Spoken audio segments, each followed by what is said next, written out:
Now, this brings up the long-told story that Patton flew through the air. I don't believe that, and I'll tell you what happened about the car later. But the only record that we have of what happened in that car is a memoir written by General Gay, the partner next to him, about a year and a half later. And Gay says they're driving along, and Patton is looking out the window, and the last thing he says is, "Look at that," as if surprised. "Look at that. What is that?" And then the crash occurs. Gay is not looking at Patton. Gay is looking out the other side of the window. He's looking out his window, the left side. Patton is looking out the right. The driver is looking straight ahead. Is Patton saying, "Look at that truck"? Maybe.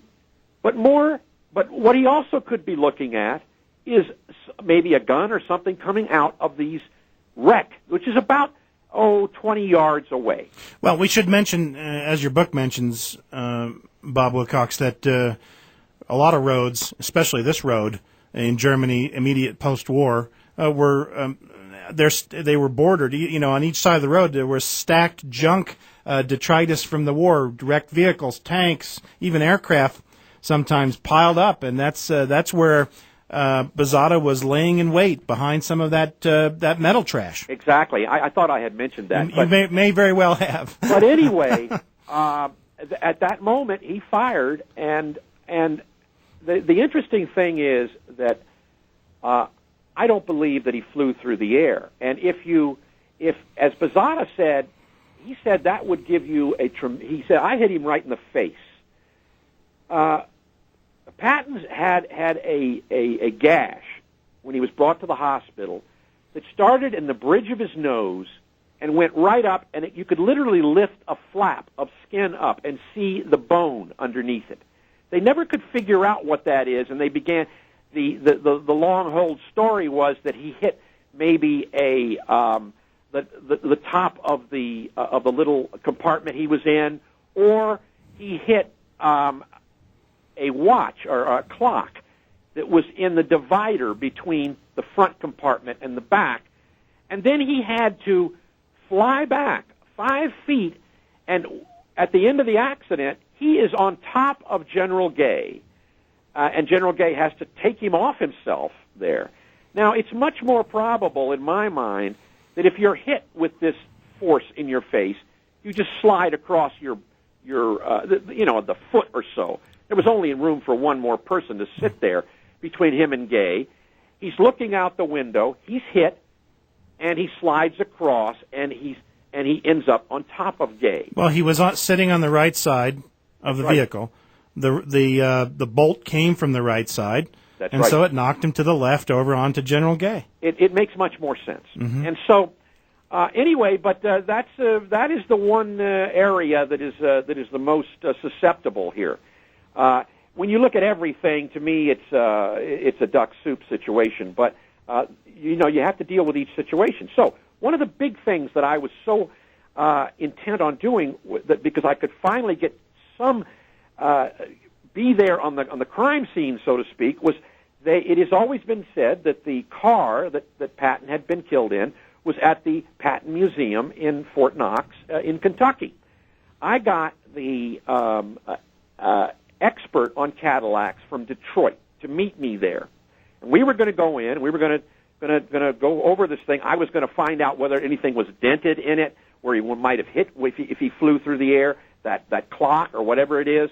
But what we found out in that advertised car that is supposed to be Patton's car is it's a fake. Mm. They will tell you that it has been rebuilt, yes, but my Cadillac expert, the expert, he says that's not a rebuilt. It's not only rebuilt; it's a different year. It's a different model. And the proof of it was you can always identify any car through the VIN number. Even today, if you want to find out if a car's been through a wreck or something, the VIN number is emblazoned, stamped on metal in the casing, in the metal casing. This VIN number, and you'll see in Target Patton a picture of it, it has been filed down. It's very obvious. Someone filed it down so that you wouldn't be able to read the VIN number. In addition, there were all types of little attempts to make it seem like it was the Patton car, like body by Fisher. Fisher didn't make the body of the 1938, I believe it was. Don't hold me to that. Could be 39. I'm not. It's been a while since I've thought about that. But this is clearly not the vehicle. Okay, Bob. Here comes our last break. We'll have about 4 minutes on the other side of this break, just so you know the quantity of time we're dealing with. And that's your opportunity to tie up the loose. This book is the ultimate loose end tire up. I'm telling you, you have to read it. Stay with me. Dale Williams on K-Talk. AM 630 KTKK. Okay, time is really, really short now. Our remaining time with Bob Wilcox, author of Target Patton. Bob, is there any chance that we could lure you back in sometime for maybe some caller questions or some sure. listener? Anytime. Yeah, this has been such a short interval now. I want to let you decide what particulars of the sequence or the thread of the event stream that you've documented that you want to touch on. But at some point here, we only have about 3.5, 4 minutes.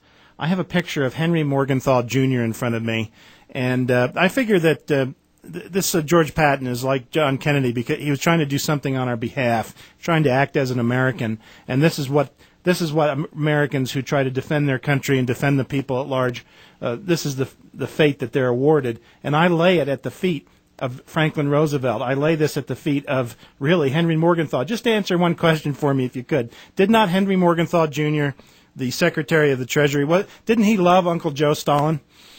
I don't know about that, Dale. I imagine he did. The main thing he did want to do, though, is punish the Germans. And he had that terrible plan, the Morgenthau plan. The sterilization, the bringing it back to serfdom and what have you. Absolutely. Yes. And he was a good friend of FDR. I look at FDR at this. FDR, is so revered in our society, but he was so duped.